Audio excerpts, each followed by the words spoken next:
Ever since 2017, with the release of the Crash Bandicoot N. Sane trilogy, game developers have been having this thing of digging out their old dead franchises, prettying them up, and re-releasing them to the masses in a new package. And Pocky and Rocky Reshrined is another example of that. At least that's what the game wants you to think, but after about a third of the way through the game, it pretty quickly does a big change in showing that instead of being a remake of the first game, it's actually the fourth game in the series. And I think it makes for a pretty good time. It's a lovely reimagining of a Super Nintendo gym, with some beautiful sprite work, fun levels, and challenging bosses. Honestly, there's not a single boss in this game I'd call bad, but there are definitely some I prefer over others. I honest to goodness had the script written over half a year ago, but for multiple reasons I just never got around to finalizing everything, to be honest. So, enough putting it off, let's get this ranking made, and let's get this video out. Number 10, Elder Cyclops. Honestly, this guy is less of a boss and more of a mini-boss, and I don't even know what his actual canon name is because it's not listed in the wiki. He's not a terrible fight, but all he'll really do is move up and down while breathing out a ton of fire that looks really cool in Reshrined. But that's the only direct attack the Cyclops has. Otherwise, for the fight you have infinitely spawning mini Cyclopses that are basically no danger whatsoever, and then the boss goes down without a second phase. You fight it a second time later on in the level, but it's the same fight with a slightly smaller arena, and the same attack, so not much to say here. This game has a mix of both new and classic boss fights, and while most of the classic bosses got some love, this one unfortunately only really got a facelift in the visual department. Number 9, Haniwa Yaroi. Haniwa Yaroi is the first new boss you will face in the game, and throughout this level, it possesses different things to act as an obstacle for Pocky, but by the time you reach this point, it's honestly one of the most basic bosses. Haniwa is surrounded by a jar made up of 8 pieces, able to either split along the X and Y axis or split diagonally, and you can't damage the jar, but Haniwa will use the openings as a chance to create clay dolls, and that's your chance to actually damage him. And that's about it. I would consider this boss to be simple but effective, and it does encourage you to try out new abilities to help you defeat the boss. And I do give a little credit, because once again throughout the level, you see the little spirit head through the level possessing different parts to attack you, so I guess you could count the level as phase 1 of the fight, but in this case I don't. And if you have a high power weapon, you can very easily take down the dolls, and then you're stuck with an awkward waiting game for the boss to open up, so anything can happen. There's certainly more going on in this fight than the Elder Cyclops, but it's still a boss with only one real attack, and yeah, not much else to talk about here. It's okay, but not much else. Number 8, Sinin Dake. Here we have another boss from the original game, the Bamboo Shoot. He's fairly simple, but well enough designed for one of the first bosses in the game. Initially, he only actually has 2 attacks, either shooting out leaves in a fan pattern that can be a little hard to dodge, but you have a melee attack to deflect bullets, projectiles, which isn't something you can do against Cyclops, or Haniwa since they never actually use bullets, but you can use it here. So yeah, this fight is better because you get to engage with more of the game's mechanics. But also, the boss has a desperation move where he sends out the bamboo spikes in 4 directions and begins to rotate them around the arena, and you either need to burst the boss down or take out the spikes to give yourself more safe zones. Surprisingly, the evil bamboo shoot is actually fairly fun, but it just misses out on the good tier because it can be bursted down a little too quickly if you come in here with the right power-ups. And by that I mean you can kill this guy in under 30 seconds. Number 7, the Yuki-Onna Sisters. Now for the obligatory duo boss that every action game these days seems to be required to have, but to be honest, I think it works well enough in a top-down game like this because you can see everything. As you can imagine, the Yuki-Onna Sisters are a duo boss that make heavy use of ice attacks, and when one goes down, the other will become enraged and get a lot more threatening. It's fun enough, and I can appreciate when multi-bosses have a feature like that, but as time passes, the surviving sister doesn't heal her HP when the first goes down, meaning you'll more than likely bypass the second phase entirely.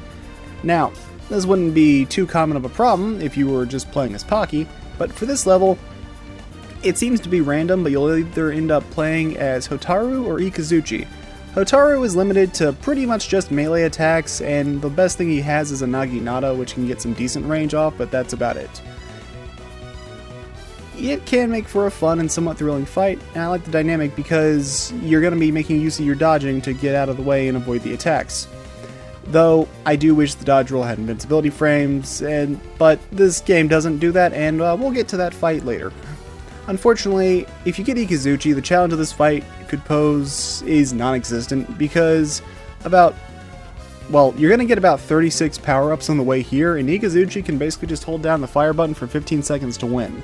While I appreciate the different protagonists you can have for this fight, it gets hurt due to the 2 story mode characters the game gives you are just way too strong for this boss fight, so any mechanics it may have don't really work, and I think having only a small portion of the arena actually be usable can be kind of annoying, so personally I kind of wish this would have been the boss fight we had to play as Ame no Uzume, because she can fly and the limited arena wouldn't have been a problem here. Number 6, Zuzu. It may be a surprise to see the first boss end up in the Great Tier, but hey, it's always important to have a strong start, and I think Zuzu does well.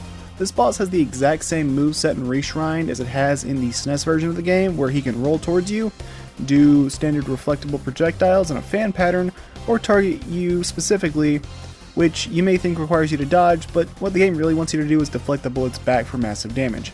And if that was it, this fight would still be decent, but it probably wouldn't be in the Great Tier. But Reshrined gives him an entirely new second phase infused with Black Mantle's dark power. Zuzu gets back up and becomes a lot scarier looking. Now, instead of playfully rolling around, it'll ferally charge at you, send out a ton of shrapnel, which can still be deflected, so hope you remember your melee. And it has the ability to spawn some spinning blades around the boss that act as a form of offense to stop your melee attacks on it. And, it acts as a simple but effective escalation of the fight, and it's a nice introduction to this fantastic game. Overall, I think Zuzu does a great job. Number 5, Black Mantle Anna. Black Mantle was the original final boss of Pocky and Rocky for the Super Nintendo, and it was a pretty good challenge, but in Reshrined, Black Mantle is already dead, so our antagonist is simply taking on his visage. Just like Zuzu, it's a 2-phase boss fight, with phase 1 basically being the exact same as the original, with some projectiles and lightning bolts against a cloaked figure floating around menacingly, but then after taking enough damage, the cloak is discarded, and it's time to fight Anna for real. Anna shares a lot of the same moves with Black Mantle, but she's going to crank things up a notch or 6, because where Black Mantle would send out a lightning bolt to attack you, Anna will call down 5 of them instead, and instead of just hovering in the top of the screen and floating back and forth, she'll move all around the arena, even going in for melee attacks fairly often. It's a tough battle, and overall I think it's a really fun one against the game's main antagonist, or at least what you're led to believe is the main antagonist. Though at this point there's some ancient demon that we're going to have to fight after this battle, so it's a pretty good penultimate boss fight, and I think it overall makes good use of your different abilities. Just try not to game over against her, because the run back to this fight can be a pretty challenging little gauntlet. Even if the music that plays there is one of the best songs in the game, it's a tough time, and yeah, there's a reason why they give you a free life right before this boss. Number 4, Tengu. To give an idea of how good I think a lot of this game's bosses are, the top 4 bosses, I considered putting each of them as the number 1 spot, at least at one point. On that note, Tengu acts as the halfway point of the game, and a pretty big step up in challenge, or at least he would, but this is your first time playing as one of the new characters, Ame no Uzume, also known as the most overpowered character in the entire game, and admittedly that is what puts Tengu a little bit lower for me, because I think that his fight, a lot of the cool mechanics that go on here and all his different attacks end up getting a bit lost just because of how overpowered Tengu is, where her mirrors basically just give you perfect shots that do a ton of damage, and she can fly, and yeah, it's just made way too easy because of that. Though, I don't really think that's much of a bad thing. I think that's just more to show how strong Ame no Uzume is, and personally, if it was up to me, I maybe would have had this fight be battled by Hotaru and or Ikazuchi, while Ame no Uzume was used to fight the Yukiona sisters, because her ability to fly allows her to go and make full use of that arena. Either way though, it's still a great boss, and I think it's one of the best in the game. And we've still got 3 more to go, so yeah, I think that speaks volumes for how good this game's boss quality can get. Number 3, Hellkraken. This probably got the biggest facelift out of any boss in the game. To show you an example, this is what the boss looks like in the Super Nintendo version of the game. And this is what the boss looks like in Pocky and Rocky Reshrined.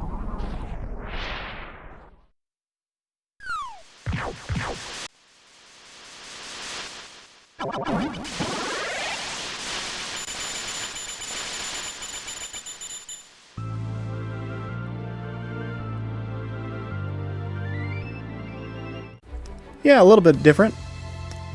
Anyways, the Hellkraken is the last boss you fight in the game before it completely stops pretending to be a remake. Hellkraken is one of the most fun fights in the game, obviously if it's this high up.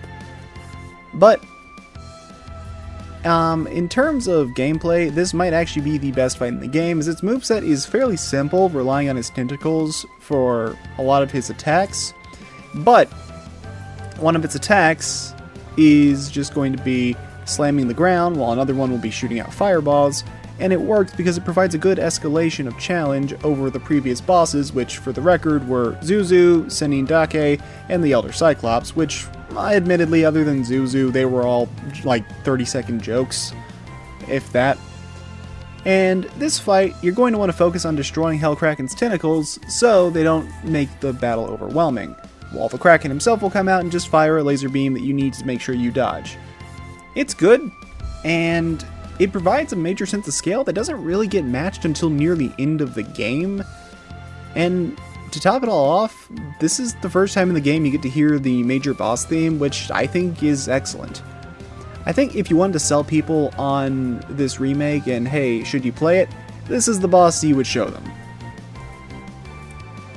Number 2, Atlas. Atlas is one of the coolest looking fights in this game, but good lord is it hard. You're going to be constantly on the move, going one way or the other trying to dodge his attacks, and protect Pocky's soul, while absolutely everything around you is burning to ashes. And yeah, this fight is one of the hardest in the game. Atlas is relentless with him jumping around the arena and charging back and forth. It looks awesome, but the fire is deadly, and you don't have enough invincibility frames to reliably handle lingering hitboxes for more than a few seconds. Then, to add to the chaos, Atlas is going to start pulling out a giant sword that takes up a solid half the screen. My first time facing off against this boss, I was completely overwhelmed and figured this was way too hard, and if you were to play it like a classic Super Nintendo game, it is. But the game doesn't tell you that ever since Pocky died, Rocky also got some special abilities, and yeah, after the Spirit World, where you get to learn them, guess what Rocky's is? Well, it puts him on a cart that allows him to start strafing so you can actually keep on the move firing at him. So instead of this being an overwhelming fight with no opportunities to really damage him, it's instead a boss where you're constantly attacking and keeping the pressure up at all times. You also get Tanuki mode, which can be a good way to get some cheeky damage in, though I don't really recommend it because you'll probably get burned alive in the fire as soon as the stone armor wears off. Number 1, Gastaroth. The final boss of the number 1 spot again? I'm never going to beat the bias allegations, am I? Anyways, Gastaroth is the game's true final boss and the hardest fight in the game, with the only fights coming even remotely close being Atlas and Anna, which were also very tough in-game battles. You have to be on point in this fight if you want to have a chance at winning, even with 2 extra lives. Thankfully, by this point, Pocky has unlocked her full power, and you can make use of the barriers and the mirrors that Ame no Uzumi had, and you'll be able to multiply them and the damage you deal against it, and that's honestly your best way to deal with this boss, because this fight's tough and you're probably not going to keep any power-ups for very long. Not only are the fireballs relentless, and the abyss hands are the one time you actually need to use the dodge button in this game, and there's also the skeleton arms, which are actually pretty harmless and acts as a chance to set up some mirrors or just get some cheeky damage in. Then you get to phase 2, which is simultaneously harder and easier. On one hand, you now have to deal with double the arms and projectiles on top of Gastaroth spawning 2 orbiters, which will counter your attacks with shots of their own, but you can deflect those shots back into Gastaroth to damage him. But his attacks can feel overwhelming, though they often don't get a chance to really finish because you'll get the help of the 7 Gods of Fortune in this fight, and they will either use their weapons to damage and stun Gastaroth, even out of his strongest moves, or they'll supply you with some much needed power-ups. Now, this fight probably won't appeal to everyone, but while this fight is brutal, it is fair, and once you learn the mechanics, if you're quick enough, you can react to everything Gastaroth does. You're not likely to beat this boss in your first try, or your second, or your sixth. But the entire final stage is dedicated to this boss fight, so there's no run back to worry about, and the game even gives you free power-ups and a shield at the start of the fight, so you can hoard them as long as you feel like. And overall, I think it's a fun battle, and you will learn that, yeah, there is a lot of fun to be had in just conquering a tough challenge. And that does it for this boss ranking. Pocky and Rocky Reshrined is a fantastic game that I enjoyed a lot, and hey, it's one that you can play either on your own, or you can play the entire game with a friend, and I can recommend it. It's a lot of fun, and it was one of the original co-op games, at least on the Super Nintendo.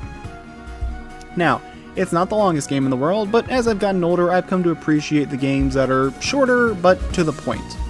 That being said, I do think a $30 price tag can be a bit steep, so I'd recommend maybe wait till you see it on sale, considering that unless you're going to be playing this game multiple times, which is what it's designed for, you're ultimately only looking at about a 2-hour long game. Though, it's still a ton of fun, and hey, you're not always there for a long time, you're there to have a good time. And I think this game is definitely a good time. That's all I got for this video. If you enjoyed it, consider liking and subscribing to see more videos of varying quality, and I will see you on the future. That's all for now. Take care.